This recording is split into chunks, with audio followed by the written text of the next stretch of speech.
Hello everyone.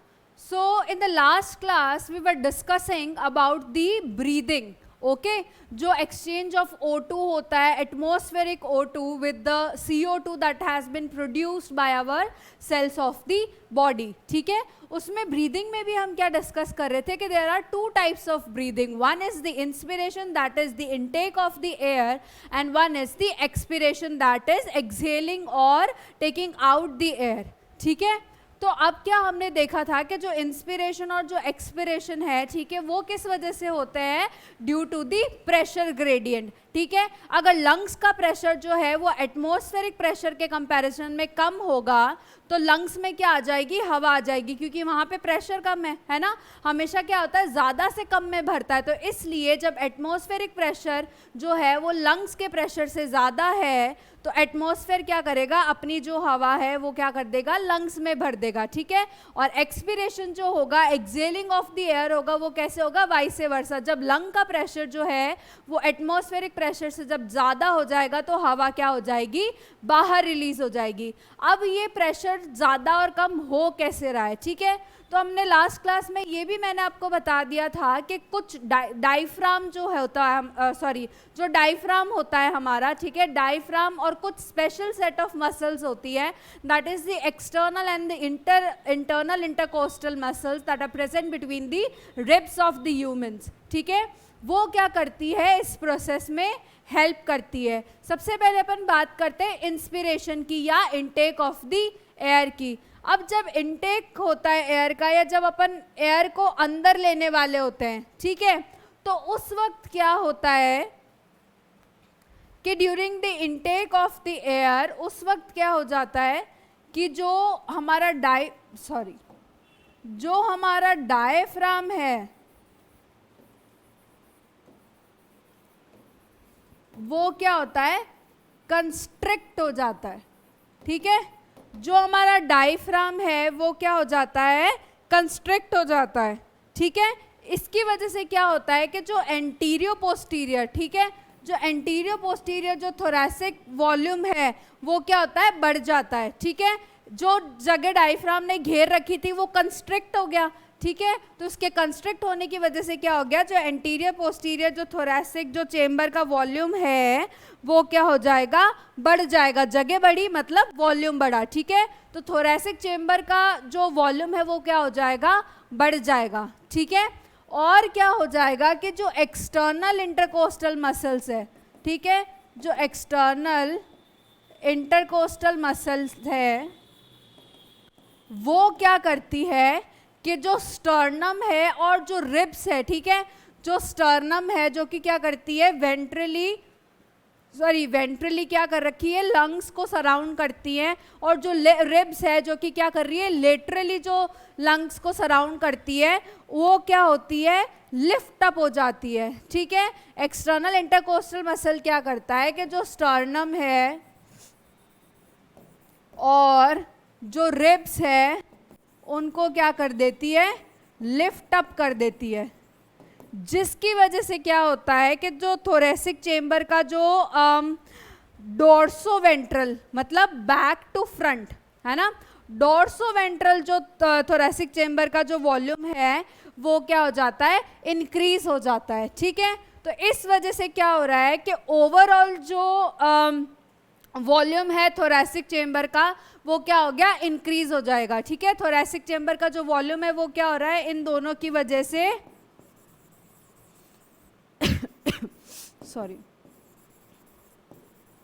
Thoracic chamber का volume क्या हो रहा है?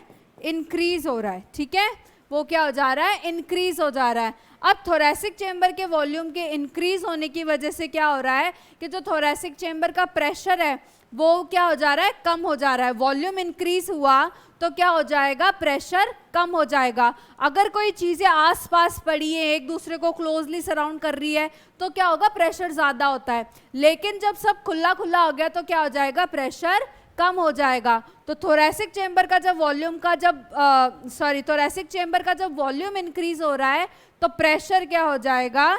डिक्रीज हो जाएगा. और इन टर्न क्या हो जाएगा? ये इसकी वजह से क्या हो जाएगा कि जो प्लूरल कैविटी है या जो लंग्स भी है उसका भी जो प्रेशर है वो क्या हो जाएगा? कम हो जाएगा। अपन ने क्या कहा था, पहले ही डिस्कस कर लिया था कि ये जो बनावट है थोरैसिक चेम्बर की, या ये जो लंग्स सराउंडेड है इस थोरैसिक चेम्बर में, ये क्या होता है, बहुत इंपॉर्टेंट होता है for the pressure and for the respiration. ठीक है, इसकी लंग्स को सब टाइटली क्लोज किए हुए थे, उसका प्रेशर बढ़ रहा था उस पर, सबने क्या किया, थोड़ी थोड़ी अपनी जगह छोड़ी, थोरैसिक चेम्बर का भी वॉल्यूम बढ़ा, थोरैसिक चेम्बर का प्रेशर कम हुआ, और इस वजह से क्या हुआ, लंग्स भी खुला खुला, लंग्स का भी क्या हो गया, प्रेशर कम हो गया। जैसे ही लंग्स का प्रेशर एटमॉस्फेरिक प्रेशर से कम हो जाता है तो एयर क्या होती है, अंदर आ जाती है, and the inspiration hence takes place. ठीक है, जैसे ही वॉल्यूम बढ़ा थोरैसिक चेम्बर का, प्रेशर उसका कम हुआ, लंग्स में से प्रेशर कम हुआ। जैसे ही लंग्स का प्रेशर एटमॉस्फेरिक प्रेशर से कम हो जाता है, वैसे ही क्या हो जाता है, एयर लंग्स के अंदर आ जाती है, और इसी को हम क्या कहते हैं, इंस्पिरेशन कहते हैं। ठीक है, और एक्सपिरेशन कैसे होता है, जब ये जो डायफ्राम है, ठीक है, एयर अभी मेरे अंदर है, ओके, और उसके बाद सपोज ये जो डायफ्राम कंस्ट्रिक्टेड स्टेट में था, ये जब क्या हो जाता है, नॉर्मल हो जाता है। ठीक है, ये जो स्टर्नम और ये जो रिब्स हैं वो भी क्या हो जाती है, जब नॉर्मल हो जाती है, अपनी पोजीशन पे आ जाती है, तो इस वजह से क्या हो जाता है कि वापस ये जो इंक्रीज्ड वॉल्यूम था थोरैसिक चेम्बर का, वो क्या हो जाता है, वापस नॉर्मल हो जाता है। ठीक है, मतलब वॉल्यूम क्या हो जाता है, कम हो जाता है।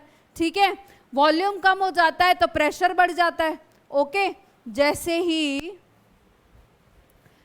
ही सारे के सारे स्ट्रक्चर्स क्या हुए, अपनी नॉर्मल पोजीशन पे आए, नॉर्मल पोजीशन पे आए, तो वो जो वॉल्यूम इंक्रीज्ड था वो क्या हो गया, डिक्रीज। ठीक है, वो जो इंक्रीज्ड वॉल्यूम था वो क्या हो गया, वापस डिक्रीज हो गया, और वॉल्यूम डिक्रीज होने से क्या हुआ, जो प्रेशर था वो क्या हो गया, इंक्रीज हो गया। ठीक है, और जब ये प्रेशर इतना इंक्रीज हो जाए कि लंग्स का प्रेशर जो है, pressure of lungs is more than that of pressure of atmosphere, तब क्या हो जाएगा, एक्सपिरेशन, या एयर क्या हो जाएगी, वापस बाहर निकल जाएगी। ठीक है, जब लंग्स का प्रेशर एटमॉस्फेरिक प्रेशर से ज़्यादा हो जाएगा तो लंग्स की एयर क्या करेगी, वापस एटमॉस्फेयर में चली जाएगी, एक्सेल हो जाएगी, या उसका क्या हो जाएगा, एक्सपिरेशन हो जाएगा। ठीक है, तो ये होता है ब्रीदिंग का process, and this is how the breathing takes place. ठीक है, this is the mechanism of the inspiration and the expiration. Okay, the next topic that we are going to discuss is the residual capacities and the volume of the lungs. ठीक है, residual capacity और volume of the lungs, ये क्या है, कुछ measurements हैं। ठीक है, के और कुछ कैपेसिटीज है जो कि लंग्स की क्या कर रही है, मेजर कर रही है। ठीक है, अपन देख लेते हैं कि क्या क्या है, थोड़ा बड़ा कर देती हूँ ताकि आप लोगों को सही से दिखेगा। ठीक है, अब सबसे पहला जो है that is the residual volume. Okay, residual का मतलब भी हम क्या समझते हैं कि जो चीज बची हुई है, रेजिडियल मीन्स बची हुई। ठीक है, तो रेजिडियल वॉल्यूम किसको कहते हैं, कि the volume of the air remaining in the lungs even after a forcible expiration. ठीक है, वो वॉल्यूम ऑफ एयर जो कि लंग्स के अंदर बच गई है इवन आफ्टर फोर्सिबल एक्सपिरेशन, जब अपन ने जोर से सांस छोड़ी, फोर्सिबली सांस छोड़ी, उसके बाद भी जो वॉल्यूम लंग्स का जो वॉल्यूम एयर का अंदर लंग्स के बच जाता है, that is known as the residual volume. ठीक है, उसका नंबर क्या होता है या उसका अमाउंट क्या होता है, it is 1100 millilitre to 1200 millilitre. ठीक है, 1100 मिलीलीटर से लेकर इसका नंबर क्या होता है या अमाउंट क्या होता है, 1200 मिलीलीटर तक हो सकता है। ठीक है, अब सेकंड क्या होता है, इंस्पिरेटरी कैपेसिटी, ठीक है। अब इंस्पिरेटरी कैपेसिटी मतलब इंस्पायर करने की कैपेसिटी, सांस अंदर लेने की कैपेसिटी, ठीक है। The total volume of air a person can inspire after a normal expiration. Inspiratory capacity क्या होती है कि एक नॉर्मल एक्सपिरेशन, ऊपर क्या था, फोर्सेबल वाला था, ठीक है। एक अभी ये क्या कर रहा है, कह रहा है कि एक नॉर्मल एक्सपिरेशन के बाद जितनी अमाउंट ऑफ एयर जो है वो अपन अंदर ले सकते हैं एक नॉर्मल इंस्पिरेशन में, वो उसको क्या कहते हैं, इंस्पिरेटरी कैपेसिटी, ठीक है। अब इसको अपन कैसे काउंट करते हैं कि it is the sum of the tidal volume plus inspiratory reserve volume, ठीक है। ये क्या होता है ये अपन आगे पढ़ेंगे, ठीक है। ये किसका सम होता है, tidal volume plus inspiratory reserve volume, ठीक है।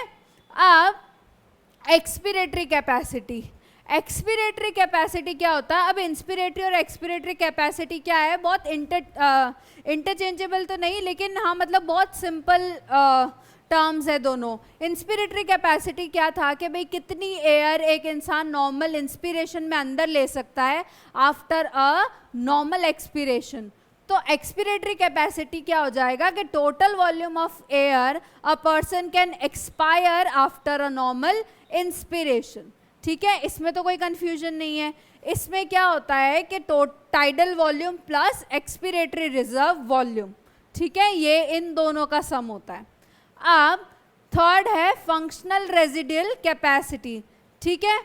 अब फंक्शनल रेजिडियल कैपेसिटी क्या होता है कि वॉल्यूम ऑफ द एयर, वो अमाउंट ऑफ एयर जो कि क्या है लंग्स में बाकी है after a normal expiration. A point to be noted is कि जो रेजिडियल वॉल्यूम था, ठीक है, रेजिडियल वॉल्यूम क्या था कि amount of air remaining in the lungs after a forcible expiration, forcible expiration, ठीक है। रेजिडियल वॉल्यूम में क्या होता है, फोर्सेबल एक्सपिरेशन होता है, लेकिन जो फंक्शनल रेजिडियल कैपेसिटी है, ठीक है, उसमें क्या है कि नॉर्मल एक्सपिरेशन के बाद कितनी वॉल्यूम ऑफ एयर बचती है ये वो पूछ रहा है, ठीक है। इसमें क्या होता है कि एक्सपिरेटरी रिजर्व वॉल्यूम के साथ साथ क्या होता है, रेजिडियल वॉल्यूम का ये सम होता है, ठीक है। अब फिफ्थ क्या है, वाइटल कैपेसिटी।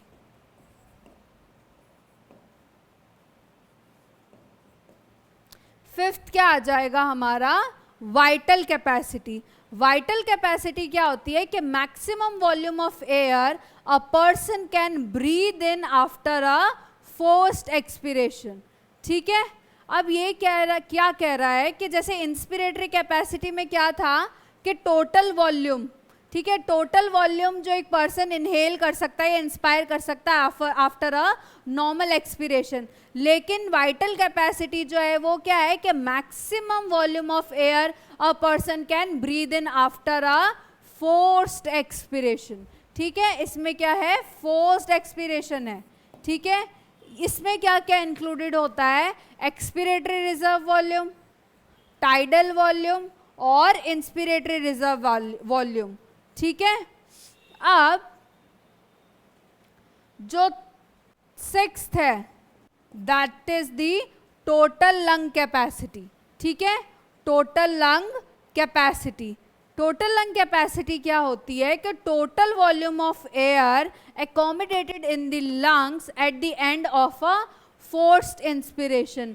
ये क्या होती है टोटल लंग कैपेसिटी, कि जितनी एयर इकट्ठा हुई होती है या जितनी अमाउंट ऑफ एयर, जितना वॉल्यूम ऑफ एयर अपने लंग्स के अंदर इकट्ठा हुआ होता है आफ्टर अ फोर्स्ड इंस्पिरेशन, ठीक है, उसको अपन क्या बोलते हैं, टोटल लंग कैपेसिटी। इसमें क्या क्या इंक्लूडेड होता है, the reserve volume, the residual volume, ठीक है, expiratory reserve volume, tidal volume, inspiratory reserve volume, ठीक है। या अगर सिंपल बोले तो वाइटल कैपेसिटी प्लस दी रेसिडियल वॉल्यूम, ठीक है। ये सारी चीज़ें आपको एग्जाम में क्वेश्चन में पूछी जा सकती है, ठीक है। ये सारी चीज़ें जो हैं वो आपको एग्ज़ाम में पूछी जा सकती हैं, आपके थ्योरेटिकल एग्ज़ाम में पूछी जा सकती है कि टोटल जो रेजिडुअल वॉल्यूम और कैपेसिटीज़ बताओ लंग की, ठीक है। और यही चीज़ें जो है वो आपके जो पीएमटी होती है उसके भी क्या होता है, क्वेश्चंस में आपको पूछी जा सकती है in the form of the MCQ. कि अगर आपको पूछ सकता है कि भाई जो रेजिडुअल वॉल्यूम है उसका टोटल रेजिडुअल वॉल्यूम कितना है, मतलब तो उसका आंसर क्या हो जाएगा 1100 टू 1200 मिलीलीटर, ठीक है। तो ऐसी चीज़ें आपसे उस पीएमटी टाइप क्वेश्चंस में भी क्या हो सकती है, पूछी जा सकती है एमसीक्यूज में, ठीक है। इवन आपसे ये भी पूछा जा सकता है कि भाई जैसे टोटल लंग कैपेसिटी है, ठीक है, तो आपसे पूछ लिया जाएगा एमसीक्यूज में, है ना, कि टोटल लंग कैपेसिटी क्या होती है। उसके बाद आपको अलग अलग इनके कॉम्बिनेशंस दे देंगे कि टाइडल वॉल्यूम प्लस आईआरवी होती है, टाइडल वॉल्यूम प्लस ईआरवी होती है, मतलब वाइटल टोटल लंग कैपेसिटी को आप कैसे डिफाइन कर सकते हो, तो उसका आंसर क्या हो जाएगा, vital capacity plus residual volume. तो ये सारी चीज़ें आपको ध्यान में होनी चाहिए, क्योंकि ये सारी चीज़ें आपको थ्योरेटिकली भी पूछी जा सकती है, प्लस आपको क्या है ऐसे भी पूछी जा सकती है in the form of the MCQs, ठीक है। अब हमारा क्या है, tidal volume. Okay, tidal volume क्या होता है कि वॉल्यूम ऑफ एयर जो कि अपन ने क्या किया है, इंस्पायर और एक्सपायर किया है during the process of the breathing, normal breathing, ठीक है। ये क्या कह रहा है कि वॉल्यूम ऑफ एयर इंस्पायर्ड और expired during a normal respiration, उसको अपन क्या बोलते हैं, टाइडल वॉल्यूम बोलते हैं, ठीक है। ये क्या होता है, अप्रॉक्सीमेटली 500 ml, ये क्या होता है, अप्रॉक्सीमेटली 500 ml होता है, ठीक है। That is a healthy man can inspire और expire approximately 6000 to 8000 ml of air per minute, ठीक है।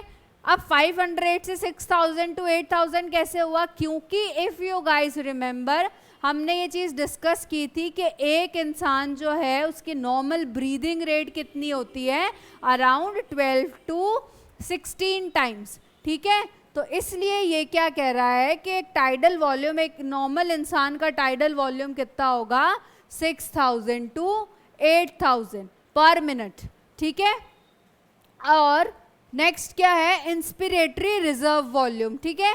इंस्पिरेटरी रिजर्व वॉल्यूम क्या कहता है कि जो additional volume of air, additional volume of air जो एक पर्सन अंदर ले सकता है, मतलब इंस्पायर कर सकता है आफ्टर अ फोर्सिबल इंस्पिरेशन, ठीक है। एक total amount of additional volume of air a person can inspire by a forcible inspiration, ठीक है। जितनी एडिशनल अमाउंट ऑफ एयर क्या कर सकता है, इंसान ले सकता है आफ्टर अ फोर्सिबल इंस्पिरेशन, या sorry through a forcible inspiration, उसको अपन क्या बोलते हैं, इंस्पिरेटरी रिजर्व वॉल्यूम। इसका एवरेज क्या होता है, 2500 टू 3000 ml, ठीक है। 2500 मिलीलीटर टू 3000 मिलीलीटर क्या होता है, इसका अमाउंट हो सकता है। और ये है क्या कि it is the amount of या volume of air that can be inspired by a forced inspiration, ठीक है। एक्सपिरेटरी रिजर्व वॉल्यूम क्या हो जाएगा, सेम चीज बट उसमें क्या हो जाएगा, एक्सपिरेशन, कि additional volume of air a person can expire by a forcible expiration, और उसका अमाउंट क्या हो जाएगा 1000 ml टू 1100 ml, ठीक है।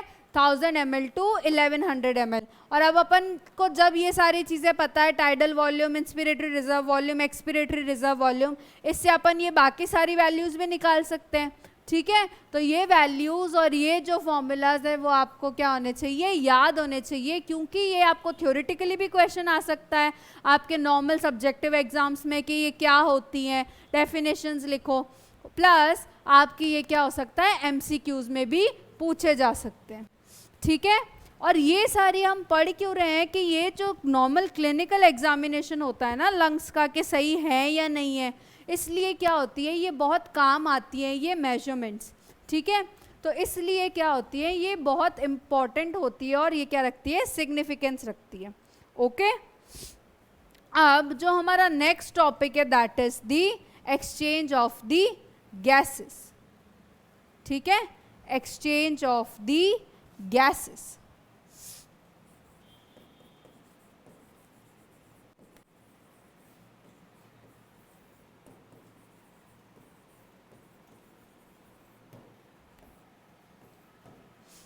अब गैसेस जो हैं उनकी प्राइमरी साइट क्या होती है एक्सचेंज की, एल्वियोलाई। ठीक है, इनके जो प्राइमरी साइट होती है एक्सचेंज की वो क्या होती है, एल्वियोलाई। जैसे ही एयर अंदर आएगी, O2 अंदर आएगा, CO2 भी एल्वियोलाई पे प्रेजेंट होगा, वहां से क्या होगा, इनका एक्सचेंज होगा। ठीक है, ये एक्सचेंज जो होता है वो मेम्ब्रेन के थ्रू होता है। ठीक है, एल्वियोलर मेम्ब्रेन के थ्रू होता है या एक्सचेंज मेम्ब्रेन के थ्रू होता है। ठीक है, और ये मेम्ब्रेन किसकी बनी हुई होती है, 3 लेयर्स की बनी हुई होती है। ठीक है, ये जो मेम्ब्रेन है जहाँ पे हमारा एक्सचेंज हो रहा है वो किससे बनी होती है, 3 लेयर से बनी हुई होती है। सबसे पहले तो squamous epithelium of the alveoli. ठीक है, squamous epithelium of the alveoli से बनी होती है। बीच में होती है इनके basement membrane,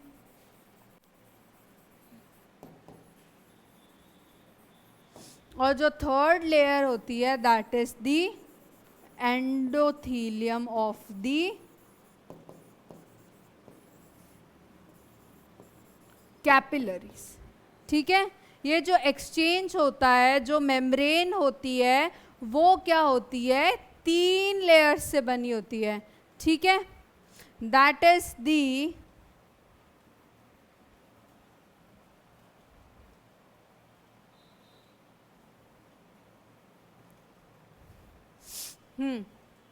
that is the squamous epithelium of the alveolar wall। ठीक है, जो बीच में है इसके वो क्या होगी, बेसमेंट मेम्ब्रेन। और ये जो कैपिलरीज हैं, जो ब्लड कैपिलरीज हैं, उसकी जो एंडोथेलियम लेयर है उससे मिलके क्या बनती है, ये एक्सचेंज बनता है। ठीक है, ये जो एक्सचेंज क्या होता है गैसेस का, यहाँ होता है। और ये मेम्ब्रेन अपन माने तो किससे बनी है, 3 से बनी है। ठीक है, 3 लेयर से बनी है। अब ये तो क्या है कि primary site of exchange of gases होती है एल्वियोलाई, लेकिन जो गैसेस का एक्सचेंज होता है वो क्या होता है, ब्लड और टिश्यू के बीच में भी होता है।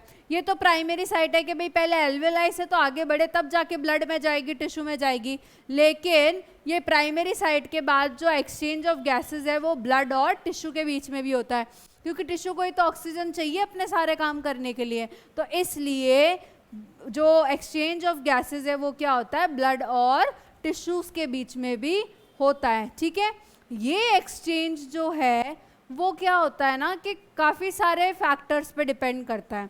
ठीक है, ये डिफ्यूजन ऑफ गैसेस जो है, ठीक है, गैसेस तो क्या करती है, डिफ्यूजन के थ्रू ही ट्रांसपोर्ट होती है, सॉरी मतलब एक जगह से दूसरी जगह जाती है। ठीक है, तो ये क्या है कि जो डिफ्यूजन है वो क्या करता है कि कुछ एक चीज़ों पे डिपेंड करता है। ठीक है, ये जो डिफ्यूजन है वो क्या करता है कि कुछ एक चीज़ों पे डिपेंड करता है।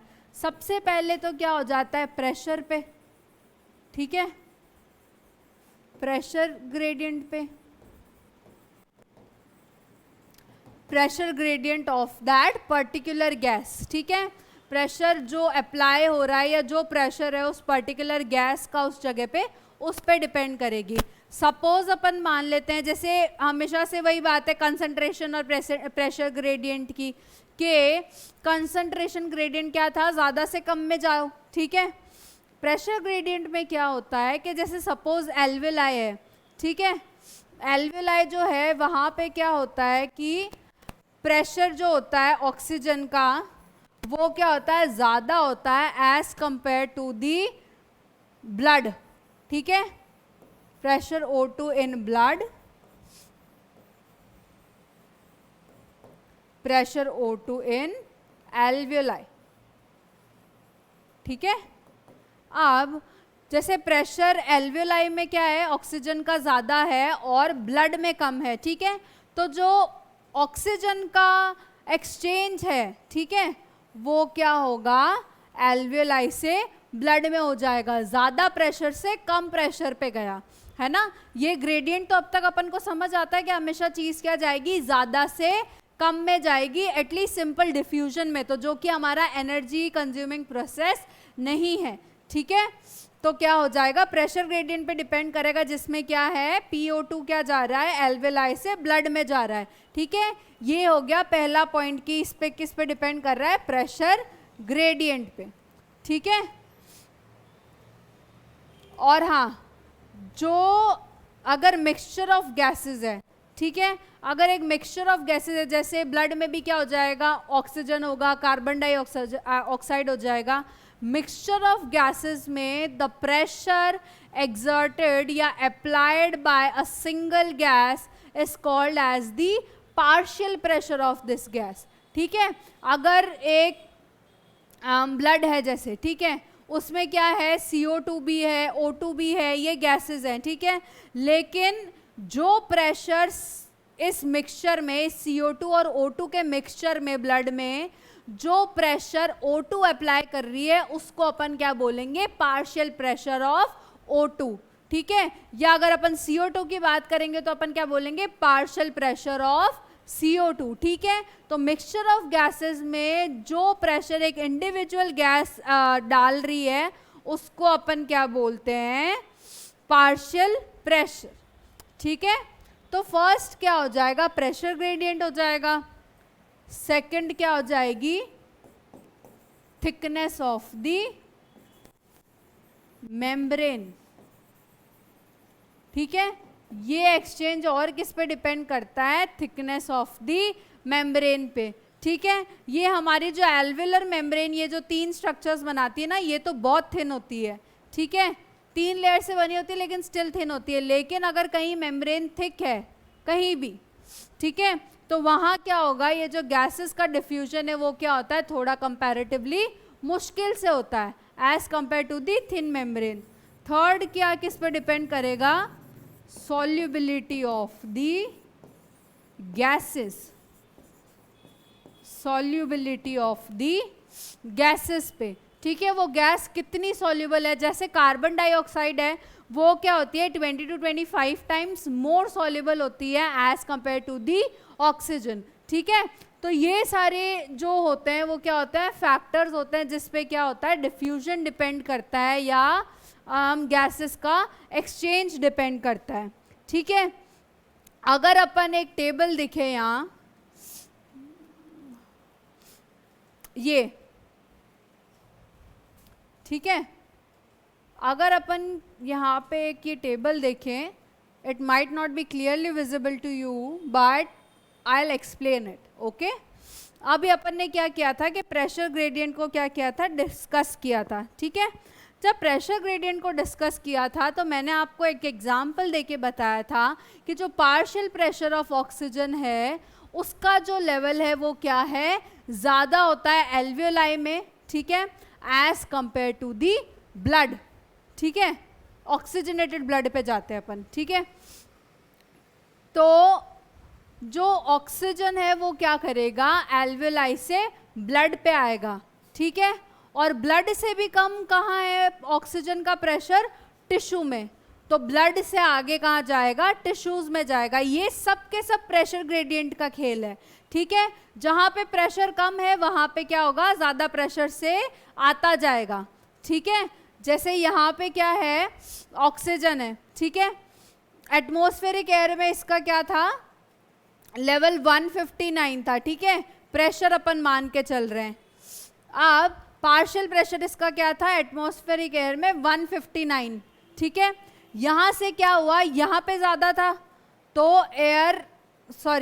तो ऑक्सीजन कहाँ आ गई, एल्वियोलाई में, जहाँ इसका पार्शियल प्रेशर कितना है, 104 ही है, ठीक है। अब यहाँ पे इसका ज़्यादा है, ठीक है, ब्लड में तो क्या है 95 और 40 ही है, ओके। तो यहाँ से कहाँ जाएगा, एल्वियोलाई से कहाँ जाएगी ऑक्सीजन, ब्लड में जाएगी, ठीक है। अब ब्लड और टिश्यूज में देखें तो किसका कम है partial pressure of oxygen, tissues का कम है, ठीक है। तो यहां से ब्लड से कहां फिर जाएगी ऑक्सीजन, टिश्यूज में। ज्यादा प्रेशर से हमेशा कम प्रेशर पे क्या करती है, ट्रैवल करती है। तो अब अपन को पता है कि जो ऑक्सीजन का जो ट्रैवल है या ऑक्सीजन का जो एक्सचेंज है वो कैसे हो रहा है, एटमॉस्फेयर से आई एल्विलाई में, एल्विलाई से आएगी ब्लड में, और ब्लड से कहाँ जाएगी, टिश्यूज में। Whereas if we see of the CO2, ठीक है, अगर अपन कार्बन डाइऑक्साइड का देखें तो ये चक्कर कुछ उल्टा ही चल रहा है, ओके। टिश्यूज में देखा तो इसकी कंसंट्रेशन क्या है, 45 है, या पार्शियल प्रेशर कितना है, 45 है। अगर अपन ब्लड में देखें तो क्या हो जाएगा, 40 हो जाएगा, ओके। यहां से फिर कहाँ जाएगी, एल्विलाई में जाएगी, ठीक है। एल्विलाई से फिर कहाँ जाएगी, बाहर एयर में जाएगी, एटमॉस्फेयर में जाएगी, मतलब जब अपन एक्सहेल करेंगे, ठीक है। तो ये जो सारे फैक्टर्स है जैसे पार्शियल प्रेशर एक्सेट्रा, ये सब क्या होते हैं, सभी के सभी फेवर करते हैं in the inspiration of the O2 and transport of the O2 to the tissues of the cell, to the tissues of the body, and the transport of the CO2 from the cells of the body to the atmosphere. सारे के सारे factors क्या कर रहे हैं, इसी की, वो जैसे शाहरुख खान ने नहीं बोला था कि अगर हम कुछ दिल से चाहें तो पूरी दुनिया उसको मिलाने की साजिश करती है, just like that if we want, या ये हमारी अगर बॉडी की नीड है कि ऑक्सीजन हमको बॉडी में चाहिए और CO2 नहीं चाहिए, तो ये सारे फैक्टर्स क्या करेंगे, वो पूरा ऐसा माहौल बना देंगे कि ऐसा ही हो, इंस्पिरेशन हो, O2 टिश्यूज में जाए और एक्सपिरेशन हो और CO2 सेल्स से बॉडी के बाहर जाए, ठीक है। तो ये था एक्सचेंज ऑफ गैसेस, ठीक है। जो नेक्स्ट टॉपिक है that is the transport of the gases. ये तो क्या था, एक्सचेंज ऑफ द गैसेस। हमारी गैसेस क्या हो गई, अब तो एक्सचेंज हो गई, मतलब एल्वियोलाई से O2 निकल गई है अपने रास्ते पे ब्लड में, ठीक है। ब्लड में ट्रांसपोर्ट होके फिर वो टिश्यूज में चली जाएगी, और वापस क्या हुआ है, जो टिश्यूज में या सेल्स में जो CO2 थी वो भी क्या हो गई है, ब्लड के थ्रू वापस क्या आ गई है, एल्वियोलाई में आ गई है। ये एक्सचेंज का मामला तो हो गया। जब गैसेस एक्सचेंज हो जाती है उसके बाद जो सेकेंड चीज आती है वो क्या होता है, ट्रांसपोर्ट ऑफ द गैसेस, कि जब वो ब्लड में आ गई है, चाहे CO2 हो या O2 हो, आगे उनका ट्रांसपोर्ट कैसे होगा, ठीक है। तो ट्रांसपोर्ट की जब अपन बात करते हैं तो उसमें क्या होगा,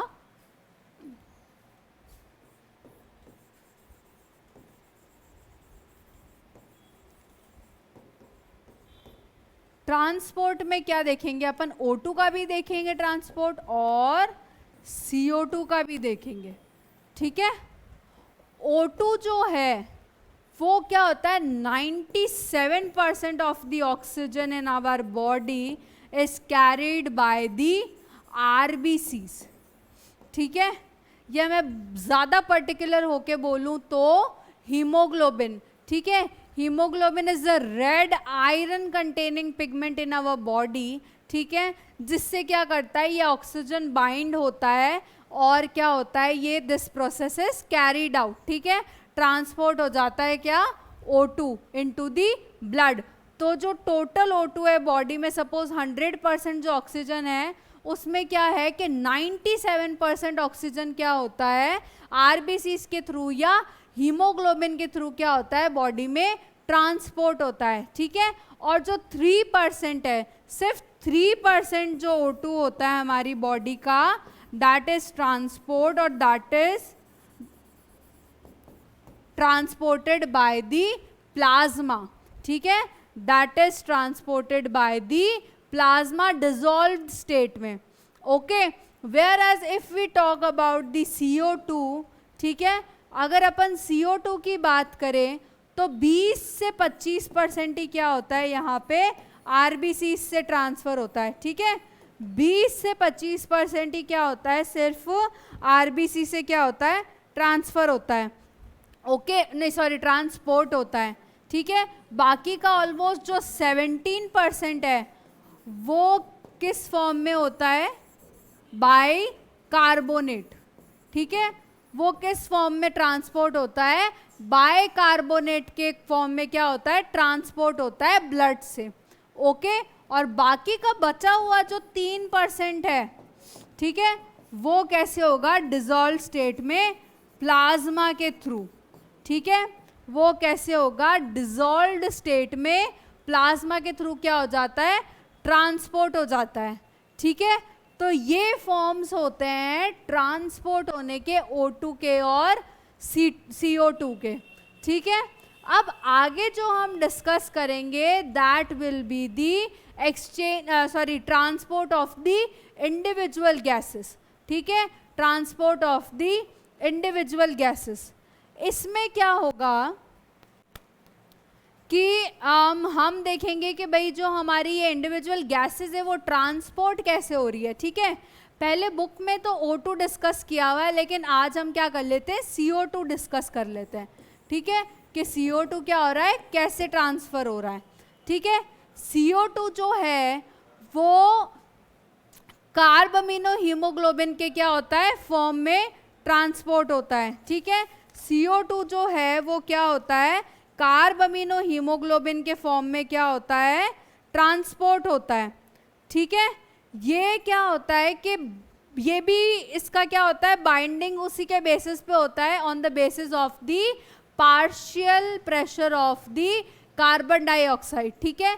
जैसे कि मैंने बोला ये सारे गेम क्या है? पार्शियल प्रेशर ऑफ गैसेस के ऊपर डिपेंड करते हैं, ठीक है। ये करते हैं कि ये नेक्स्ट क्लास में डिस्कस करेंगे। थोड़ा सा बस एक और चीज़ कह देती हूँ कि ये सब जो है सारा एक्सचेंज ऑफ गैसेस सब के सब, जैसा कि मैंने आपको प्रीवियस टॉपिक में बताया था कि सब किस पे डिपेंड कर रहा है? पार्शियल प्रेशर पे डिपेंड कर रहा है, ठीक है। क्योंकि पार्शियल प्रेशर ऑफ जो कार्बन डाइऑक्साइड होता है वो क्या होता है कि कम होता है एल्वियोलाई में, ठीक है। तो एल्वियोलाई में जब पार्शियल प्रेशर कम होता है तो जो कार्बन डाइऑक्साइड है हीमोग्लोबिन से क्या हो जाता है? और एल्वियोलाई में रिलीज हो जाता है, ठीक है। जो कार्बन डाइऑक्साइड है, ठीक है, उसका पार्शियल प्रेशर क्या है? कम है एल्वियोलाई के उधर। तो इस वजह से क्या होता है? कार्बन डाइऑक्साइड जो बाइंडेड फॉर्म में होता है जो भी, वो क्या होता है? एल्वियोलाई पे रिलीज हो जाता है। और टिश्यू में क्या होता है? इसका पार्शियल प्रेशर ज़्यादा होता है, इसलिए क्या हो जाता है? वो वहाँ से क्या हो जाता है? मॉलिक्यूल्स पे बाइंड हो जाता है। या अभी मॉलिक्यूल अपन हीमोग्लोबिन समझ रहे हैं तो वहाँ पे क्या हो जाता है? ये बाइंड हो जाता है। एंड वाइस वर्सा ऑक्सीजन का होता है। ऑक्सीजन का पार्शियल प्रेशर हमेशा कहाँ ज़्यादा होता है? एल्वियोलाई में ज़्यादा होता है, तो वहाँ से वो बाइंड अप होता है, ठीक है। और रिलीज कहाँ हो जाता है? टिश्यूज में जाके, जहाँ पे क्या है? उसका पार्शियल प्रेशर कम है, ठीक है। तो ये सब क्या होता है? बेसिक मैकेनिज्म होता है, या मैं कहूँ बेसिक क्या होता है? इसका बेसिस होता है, जिसके बेसिस पे क्या हो रहा है? ये सारी ट्रांसपोर्ट ऑफ गैसेस हो रही है, ठीक है। नेक्स्ट जो लेक्चर है उसमें हम क्या पढ़ेंगे? इनका इंडिविजुअल ट्रांसपोर्ट पढ़ेंगे, the transport of the oxygen and the carbon dioxide. And we will also discuss about the regulation of the respiration, ठीक है, कि ये रेगुलेट कैसे होता है। कोई भी चीज़ है उसको रेगुलेट करने के लिए क्या होता है? दिमाग का कुछ ना कुछ कहीं ना कहीं तो रोल होता ही है। तो इसमें उस न्यूरल सिस्टम का क्या रोल है? विल सी टू इट के कौन से सेंटर्स है जो हमारे इस रेस्पिरेशन को क्या करती है? कंट्रोल करती है, ठीक है। और लास्ट में there are these disorders of the respiratory system that we are going to discuss, or actually discuss nahi, we'll just I'll just give you the introduction or just in the few lines जितनी NCERT में लिखी है अभी अपने उतनी ही काम की है। तो अभी क्या करेंगे अपन? सिर्फ एक स्लाइड इंट्रोडक्शन दे देंगे उन डिजीजेस का, ठीक है। ये सब हम क्या करेंगे? नेक्स्ट क्लास में डिस्कस कर लेंगे एंड अपना चैप्टर क्या हो जाएगा? नेक्स्ट क्लास में कंप्लीट हो जाएगा। Okay, thank you.